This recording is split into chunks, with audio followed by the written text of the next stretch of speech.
الحمد لله رب العالمين والعاقبة للمتقين والصلاة والسلام على سيدنا محمد وآله وصحبه أجمعين أما بعد. இனியத்துக்குரிய எல்லாம் வல்ல அல்லாஹ்வின் நல்லடியார்களே, அல்லாஹ்வுடைய மாபெரும் கிருபையினால் சுபூத் தொழுகையை ஜமாத்தாக தொழுதுவிட்டு நாம் எல்லாம் இங்கே அமர்ந்திருக்கிறோம். இன்று ஆஷுரா நோவுடைய சிறப்புகளை பற்றியும் அதனுடைய படிப்பினைகளை பற்றியும் சில விஷயங்களை நாம் தெரிந்து கொள்ள கடமைப்பட்டுள்ளோம். அல்லாஹ் ரப்பல் ஆலமீன் குர்ஆனிலே சொல்லும்போது, இன்ன இத்தத ஷுரூரி இன்தல்லாஹ் இஸ்னா அஷர ஷஹரன் ஃபீ கிதாபில்லாஹ் யௌம ஹலகஸ் ஸமாவாதி வல் அர்தி மின்ஹா அர்பஅத்துன் ஹுரும். அல்லாஹ் சொல்கிறான், வானங்களையும் பூமியையும் படைத்த நாளிலிருந்து மாதங்கள் எண்ணிக்கை 12 ஆகும். மின்ஹா அர்பஅத்துன் ஹுரும், அவற்றில் 4 மாதங்கள் புனிதமானது என்று அல்லாஹ் தஆலா சொல்கிறார். எந்த மாதங்கள்? முஹர்ரம், ரஜப், துல்காயிதா, துல்ஹஜ். இந்த 4 மாதங்களையும் அல்லாஹ் ரப்பல் ஆலமீன் புனிதமாக ஏற்படுத்தியிருக்கிறார். புனிதம்னா என்னது? இந்த 4 மாதங்கள்ல என்ன செய்யக்கூடாது? போர் செய்யக்கூடாது அப்படின்னு அல்லாஹ் ரப்பல் ஆலமீன் நினைச்சிருக்கான், தடுத்திருக்கான். இது இந்த முஹர்ரம் மாசத்துக்குள்ள ஒரு சிறப்பு. அது மட்டும் இல்லாம இந்த முஹர்ரம் மாசத்துல இன்னொரு மிகப்பெரிய ஒரு வரலாற்று சம்பவம் என்ன அப்படின்னா, நபி மூசா அலைஹிஸ்ஸலாம் அவர்கள் ஒரு கொடிய மன்னனா இருந்த ஃபிரௌனை விட்டும் அல்லாஹ் ரப்பல் ஆலமீன் செஞ்சான், பாதுகாத்தான். அந்த மக்களை இரவோடு இரவாக அழைத்து செல்லும் போது பின்தொடர்ந்து என்ன செஞ்சான்? அந்த மன்னன் வந்தான். அப்போ அல்லாஹ் ரப்பல் ஆலமீன் அந்த மன்னன் வந்துட்டு இருக்கான். அந்த மக்கள் சென்ட்ரல்ல இருக்காங்க. ஏத்தாப்புல என்னது? கடல் இருக்கு. இப்படிப்பட்ட ஒரு சூழ்நிலை உருவாகும் போது அந்த மக்களுடைய மனநிலை எப்படி இருந்திருக்கும்? அந்த மக்கள்லாம் என்ன சொல்லியிருப்பாங்க? அல்லாஹ் குர்ஆன்ல சொல்லி காமிக்கிறான், ஃபலம்மா தராஅல் ஜமஆனி, அந்த 2 கூட்டத்தார் சந்தித்த போது கால அவர்கள் கூறினார்கள், அஸ்ஹாபு மூசா, மூசாவுடைய தோழர்கள் இல்லையா, அவங்க சொல்றாங்க, இன்னா லகுதுரூன், அவன்லாம் அகப்பட்டுட்டப்பா அப்படி சொல்றான். அப்படிதானே? எனக்குள்ள கடல் இருக்கு, அவங்களும் துரத்தி வந்துட்டு இருக்கான், தப்பிக்கிறதுக்கு ஒரு வழி இல்லை, அவ்வளவுதான், அவன் மாட்டியாச்சு, நம்முடைய கதை முடிஞ்சது அப்படிங்கிற மாதிரி சொல்றாங்க. அப்போ மூசா அலைஹிஸ்ஸலாம் சொல்றாங்க, கால மூசா கூறினார், கல்லா, அவ்வாறெல்லாம் கிடையாதுப்பா, இன்ன மழைய ரப்பி, என்னுடைய இறைவன் என்னோடு இருக்கிறான், சையஹ்தி, அவன் எனக்கு என்ன செய்வான்? உதவி செய்வான்னு சொன்னான். இது மூசா அலைஹிஸ்ஸலாம் வாழ்க்கையில ஒரு மிகப்பெரிய படிப்பு. பாருங்க, எப்படிப்பட்ட ஒரு சிச்சுவேஷன், எந்த உதவியும் கிடையாது அப்படிங்கிற ஒரு நிர்பந்தத்துல நிற்கும் போது கூட அல்லாஹ் என்ன செய்வான்? எனக்கு உதவி செய்வான். நீ ஏன் வருத்தப்பட்டு இருக்க, நீ ஏன் சஞ்சலப்பட்டுக்கிட்டு இருக்க அப்படின்னு சொல்றாங்க, தைரியமா சொன்னாங்க. அப்படி சொன்ன ஒரே காரணத்துக்காண்டி அல்லாஹ் சொல்றான், ஃபௌஹைனா இலா மூசா, மூசாவுக்கு நாம் வஹி அறிவித்தோம், அனில்ரிபு பியஷாக்கல் பஹர், உங்களுடைய கைத்தடியை கொண்டு நினைச்சீங்க அந்த கடலை அடிங்க, ஃபன் பலக வகான குல்லு ஃபிர்கின் ஃபதௌதில் அலீம், அது 2ஆக பிளந்து அந்த கடல் இருக்கா இல்லையா, மலைகளை போன்று காட்சி இருக்கு. 2ஆ பிளந்தா இல்லையா, பிளந்தா தண்ணி நிக்கும்ல, அப்படின்றது மலை மாதிரி இருந்துச்சு. யோசிச்சு பாருங்க, இப்படி எங்கேயாவது தண்ணியை பிளக்க முடியுமா? ஆனா அல்லாஹ் நாட்டா நினைச்ச முடியும், எதுனாலும் செய்ய முடியும். ஆனா அந்த நம்பிக்கை இருக்கணும். எப்படி மூசா நபி இவ்வளவு பெரிய இக்கட்டான சூழலை அந்த காட்சியை நம்ம கண்ணில் கொண்டு வரும். ஒரு படம் வருது, செங்கல் அடிக்காங்க, முன்னாடி கடல், தப்பிச்சு போக முடியாது, அல்லாஹ்வுடைய உதவி தவிர எதுவுமே செய்ய முடியாது. இது வாழ்க்கையில் நமக்கு படிப்பனை. என்னதான் நமக்கு செல்வம் இருந்தாலும் சரிதான், எவ்வளவுதான் பதவி பட்டாளங்கள் இருந்தாலும் சரிதான், அல்லாஹ்வுடைய உதவி இல்லாம நம்மளால என்ன செய்ய முடியாது, எதுவும் செய்ய முடியாதுங்கிறது என்ன நம்மகிட்ட இருக்கும். அதே மாதிரி நம்ம எல்லாரும் கைவிட்டாலும் சரிதான், யாருமே நம்மளுக்கு உதவி செய்ய மாட்டாங்க, யாரும் உதவி செய்ய மாதிரி இல்லை அப்படிங்கிற சூழ்நிலை வந்தாலும் அல்லாஹ் எனக்கு உதவி செய்வான் அப்படிங்கிற அந்த நம்பிக்கை இருக்கு. அது நீங்க மனுஷரும் இந்த பலஸ்தீன் மக்கள்ல பார்த்துட்டு இருக்கோம் தானே. எல்லா நாடுகளும் கைவிட்டான். இஸ்லாமிய நாடுகள் எத்தனையோ பேர் இருக்கான். அவன் எல்லாரும் ஒண்ணு கொடுனா கூட நினைச்சிருக்கலாம், அந்த இஸ்ரேல் அடிச்சிருக்கலாம். ஈரான கூட ஈரான இஸ்ரேல் அடிச்சதுனால நினைச்சுக்கிட்டு இருக்கான். அதுக்கு முன்னாடி வரைக்கும் நினைச்சல வரல. ஆனா அந்த மக்களுடைய உள்ளத்துல ஈமான் குறைஞ்சிச்சா? ஈமான்லாம் குறையல. அதுக்கு மாற்றமா என்ன சொல்லிட்டு இருக்காங்க? அல்லாஹ் எனக்கு உதவி செய்வான். சின்ன பசங்க கூட சொல்றாங்க, வல்லாஹி, அல்லாஹ்வே சத்தியமாக ஒரு நாள் வரும், நீங்க எங்களை அடிச்ச மாதிரி எங்களுடைய நாட்டை விட்டு நாங்க என்ன செய்வோம்? உங்களை அடிச்சு விரட்டுவோம். நீங்க எல்லாம் திக்குவோம், நீங்க எல்லாம் ஓநாய்கள், அல் உசூத், நாங்கள்லாம் சிங்கங்கள். அவர் பேசுறது நீங்க வெளியே எடுத்து பாருங்களேன், ஃபேஸ்புக்ல லிங்க் கிடைக்கும். ஒரு சின்ன பிள்ளை தான் பேசுவோம், ஒரு 12 வயசு தான் இருக்கும். அந்த பிள்ளை பேசும், நாங்க என்ன செய்வோம், இந்த நாட்டை விட்டு உங்களை அழைச்சு துரத்துவோம். எந்த நபிகள் அந்த பிள்ளை யோசிச்சு பாருங்க, ஏதாவது சாத்தியம் இருக்கா? எந்த நாடும் ஹெல்ப் பண்ணுதா? எந்த நாடும் ஹெல்ப் பண்ணல. அப்ப எப்படி அந்த பிள்ளை பேசுது? அப்போ மன உறுதி, மன தைரியம். இப்ப உள்ள சூழ்நிலையை வச்சு நீங்க நினைச்ச கூடாது, கணக்கு கூடவே கூடாது. அல்லாஹ் நினைச்சா எப்படி வேணாலும் வரட்டும். இப்ப நம்முடைய வாழ்க்கை எடுத்து பாருங்களேன், எப்படி இருந்துச்சு. நம்முடைய முன்னோர்கள் கிட்டத்தட்ட 800 வருஷம் இந்த இந்தியாவை கட்டி ஆண்டாங்க, அப்படிதானே? வரலாறு எடுத்து படிச்சு பாருங்க, 800 வருஷம். அந்த 800 வருஷத்துல பாதி பேர் ஒழுங்கா ஆட்சி பண்ணியிருந்தாங்கன்னா இன்னைக்கு இந்தியாவில மிகப்பெரிய இஸ்லாம் படையிருக்கு, அப்படிதானே? ஆனா எவனுமே அந்த அளவுக்கு பெருசா ஆட்சி பண்ணல. ஒரு சில மன்னர்களை தவிர, திப்பு சுல்தான், அவுரங்கசீப், ஐதர் அலி போன்ற சில மன்னர்களை தவிர யாருமே என்ன செய்யல, ஒழுங்கான ஆட்சி பண்ணல. ஆனா இந்த மன்னர் தான் குறை சொல்லுவாங்க. ஏன்னா அவங்க தான் என்ன செஞ்சாங்க, இஸ்லாம் வரக்கூடிய மக்களுக்கு நலவு நாடுதாங்க. மத்த எவனுமே என்ன செய்யல, அந்த அளவுக்கு நலவு நாடல.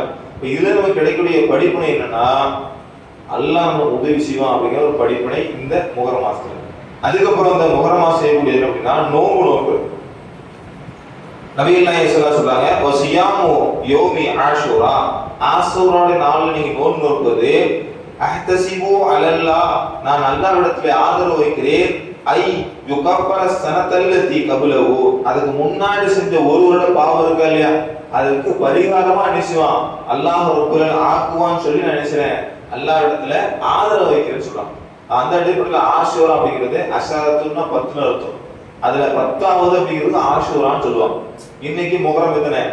9, நாளைக்கு 10. அப்ப நாளைக்கு ஒரு நோன்பு வைக்கணும். அதே மாதிரி இன்னைக்கு நோன்பு வச்சிருக்கணும். ஏன் அப்படின்னா யூதர்கள் வந்து நினைச்சாங்க மதினால இருக்கும்போது நோன்பு வச்சிருக்காங்க. இப்ப நபிகள் நாயகம் ஸல்லல்லாஹு அலைஹி வஸல்லம் கேக்குறாங்க, என்னப்பா நீங்க நோன்பு வச்சிருக்கீங்க? ஏன்னா அவங்க வந்து முஷ்ரிக்கீன்ல எப்படின்னா வேதம் கொடுக்கப்பட்டவங்க. அப்போ நாங்க வந்து மூசா நபி காப்பாத்துறாங்களா இல்லையா, அப்ப நன்றி செலுத்துவதுமா நினைச்சு நோன்பு வச்சிருக்கோம் அப்படின்னு சொல்றாங்க. அப்பதான் நபிகள் நாயகம் ஸல்லல்லாஹு அலைஹி வஸல்லம் சொல்றாங்க, உங்களை விட மூசாவிற்கு அதிகமா நெருக்க முடியும் யாரு? நான் தான்ப்பா. ஏன் நீங்க மாறி போயிட்டிய? மூசா நபிக்கு வந்த ஈசா நபி ஏத்துக்கல, அதுக்கப்புறம் வந்த எண்ணெயை ஏத்துக்கல, அப்புறம் குர்ஆனை ஏத்துக்கல. நீ என்ன மூசா நபி கொண்டாடிக்கிட்டு இருக்க? நீ கொண்டாடுறத விட நீ அவரை கும்பிட்டு விடுறத நான் தான் தகுதியானாரு. இதுல நமக்கு பாடம் இருக்கு. என்னது?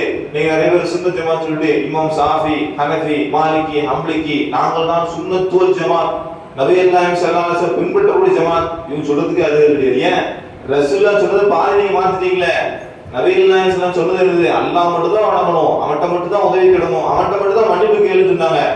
அது எல்லாத்தையும் மாத்திக்கிட்டு நீங்க மௌலூத்ல உட்கார்ந்துக்கிட்டு அந்த கஃபாரல் ஹதாயா, நீங்கள் தான் எங்களுடைய பாவங்களை மன்னிக்கக்கூடியவர் சொல்லி மாத்தி விட்டீங்க. செலவாத்து நிறைய சொல்லி நெருப்பு செலவாத்து. இந்த வார்த்தைக்கு வருது செலவாத்துனா செலவாத்தா, நார்னா நெருப்பு செலவாத்து. இப்படி எத்தனையோ மார்க்கத்தில் இல்லாததான் செஞ்சுக்கிட்டு நாங்கள் நபியை நேசிக்கிறோம் அப்படின்னு சொல்லி எழுது மீளாதெல்லாம் கொண்டாடுறாங்க இல்லையா? நபிகள் நாயகம் ஸல்லல்லாஹு அலைஹி வஸல்லம் பிறந்த நாள் கொண்டாட சொல்லிக்கிட்டு இவ்வளவு தூரம் சொல்லிக்கிட்டு நாங்க ரசூலுல்லாஹ் நேசிக்கிறோம், நாங்க தான் சுன்னத் ஜமாத். நீ என்ன சுன்னத் ஜமாத்? உங்களை விட நாங்க தான் சுன்னத் ஜமாத். நாங்க யாரு? யாரெல்லாம் குர்ஆனையும் ஹதீஸையும் முடிக்கிறோம் யாரு? அவங்க தான் யாரு? சுன்னத் ஜமாத். அப்ப இந்த மக்களுக்கு என்ன இல்ல? நபிகள் நாயகம் ஸல்லல்லாஹு அலைஹி வஸல்லம் நேசிக்கிறது தகுதி இல்ல. எப்படி தகுதி இருக்கணும்? ரசூலுல்லாஹ் என்ன சொன்னாங்க அப்படி தான் செய்வேன். ரசூலுல்லாஹ் எதை சொல்லல அதை நினைச்ச மாட்டேன், செய்ய மாட்டேன்னு இருக்கணும். இது யாருக்கு பொருந்தும்? எப்படி மூசா நபியை பார்த்து மக்கள் சொன்னாங்களோ, நபி ஸல்லல்லாஹு அலைஹி வஸல்லம் சொன்னாங்களோ, அதே மாதிரிதான் இது இந்த மக்களுக்கும். அதே மாதிரி இந்த ஆஷூரா கிடைக்கக்கூடிய இன்னொரு படிப்பு என்னன்னா நன்றி செலுத்தக்கூடிய பண்பு. ஏன்னா என்னைக்கோ காப்பாத்திட்டு போயிட்டாங்க, அவ்வளவுதானே, அது முடிஞ்சு போன சம்பவம் தானே. ஆனா நபிகள் நாயகம் ஸல்லல்லாஹு அலைஹி வஸல்லம் சொன்னாங்க நோன்பு வைக்க சொன்னாங்க. என்ன?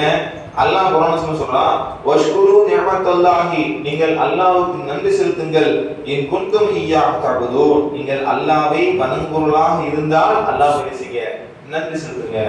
நீங்க நன்றி செலுத்தக்கூடிய பண்பு அல்லாஹ்வுக்கு நாம செலுத்தக்கூடிய பண்பு ரொம்ப குறைஞ்சிச்சு. மனுஷனுக்கு நன்றி செலுத்துமா இல்லையா? ஒரு சின்ன உதவி பண்ணா கூட நிச்சயம் நன்றி செலுத்தும். திருக்குறள் கூட சொல்லுவாங்க இல்லையா? நன்றி மறப்பது நன்றன்று, நன்றல்லது அன்றே மறப்பது நன்று. உனக்கு யாராவது ஒருத்தர் உதவி செஞ்சாங்கன்னா அதை மறந்துடாதுப்பா, யாராவது ஒருத்தர் தீமை செஞ்சாங்கன்னா அதை மறந்துருப்பான்னு இவனே சொல்றானா இல்லையா? அல்லாஹ் நமக்கு எவ்வளவு நியமத்து கொடுத்துருக்கான். 2 ஆன கண்ணு கொடுத்துருக்கான், 2 காலை கொடுத்துருக்கான், திரகாத்திரமா 2 கைகள் 2 காலையும் கொடுத்துருக்கான், சிந்திக்கக்கூடிய திறனை கொடுத்துருக்கான், குழந்தை செல்வங்களை கொடுத்துருக்கான், நல்ல அறிவு கொடுத்துருக்கான், நல்ல மனைவி பெற்றோர்கள் கொடுத்துருக்கான். இது எல்லாத்துக்கும் மேல இஸ்லாத்துல வச்சிருக்கானா இல்லையா? எத்தனை பேருக்கு அந்த மார்க் கிடைக்கலையா இல்லையா? அப்போ அல்லாஹ்வுக்கு நம்ம நன்றி செலுத்துமா? ரொம்ப ரொம்ப கம்மி. அதுலயும் குறிப்பா அல்லாஹ்வுக்கு நம்ம கடமையா விதிச்சு இந்த 5 நேரம் தொழுகை இருக்கா இல்லையா? அதை நம்மள எத்தனை பேர் சரியா நிறைவேற்றிட்டு இருக்கோம்? ஆனா நபிகள் நாயகம் ஸல்லல்லாஹு அலைஹி வஸல்லம் எப்படி இருந்தாங்கன்னா அன்னை ஆயிஷா ரலியல்லாஹு சொல்றாங்க, நபியுல்லாஹி ஸல்லல்லாஹு அலைஹி வஸல்லம் வந்து இரவு தொழுகை தொழுவாங்க. அவங்களுடைய கால்கள் எல்லாம் வீங்குற அளவு தொழுவாங்க. தொழுது செஞ்சுமா கால்லாம் வீங்கிடும். இப்போ அன்னை ஆயிஷா கேட்பாங்க, அல்லாஹ்வுடைய தூதரே, அல்லாஹ் தான் அவங்களுடைய முன் சென்ற பாவங்களையும் மன்னிச்சுட்டான், பின்னால் செய்யக்கூடிய பாவங்களையும் மன்னிச்சுட்டான். ரசூலுல்லாஹ் கூட கிஃப்டா கொடுத்துருக்கான். முன்னாடி செஞ்சாங்கல்ல, முன்னாடி பாவம் செய்யல, வரலாற்றை எடுத்து பார்த்தீங்கன்னா பொய் பேசுறது கிடையாது, நம்பிக்கையா வந்தாங்க, அந்த பாவத்தையும் மன்னிச்சுட்டேன். இதுக்கப்புறம் பின்னாடி ஏதாவது பாவம் செஞ்சீங்கன்னா அதையும் நான் என்ன செய்யறேன், மன்னிச்சுதேன் அப்படின்னு அல்லாஹ் ரப்பல் ஆலமீன் உங்களுக்கு சொல்லிருக்காங்க. நீங்க இவ்வளவு உடம்ப கஷ்டப்படுத்திட்டு இருக்கீங்க அப்படின்னு சொல்லும்போது ரசூலுல்லாஹ் சொன்னாங்க, அஃபலா அகூன அபுதன் ஷகூரா, நான் அல்லாஹ்வுக்கு ஒரு நன்றி உள்ள அடியானா இருக்க வேண்டாமா? யோசிச்சு பாருங்க.